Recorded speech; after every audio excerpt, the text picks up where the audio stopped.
tombée enceinte 3 fois et je n'ai eu qu'un seul bébé.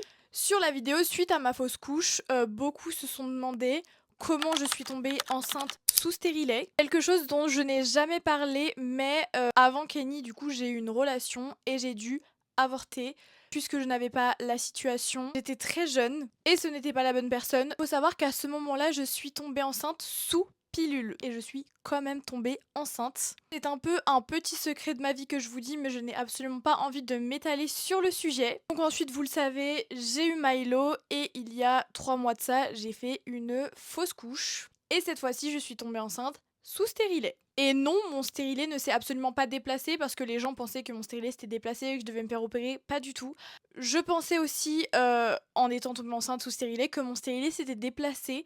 Et la médecin m'a expliqué du coup que non, le stérilet n'était pas obligé de se déplacer pour tomber enceinte, que ça arrivait, que c'était rare bien évidemment, mais que ça arrivait. Donc je suis quand même tombée 2 fois enceinte sous contraception. Donc quand j'ai fait ma vidéo sur ma fausse couche en disant que j'étais tombée enceinte sous stérilet, ce n'était absolument pas pour faire peur aux filles parce que j'ai eu énormément de messages en mode moi aussi je suis sous stérilet en cuivre, comment je vais faire, etc. Je pense que c'est hyper important quand même de parler du risque.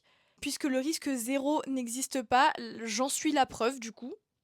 Je voulais juste faire une petite piqûre de rappel parce que j'avais eu tellement de commentaires sous ma vidéo du coup. Et sur cette petite vidéo, je vous fais des bisous.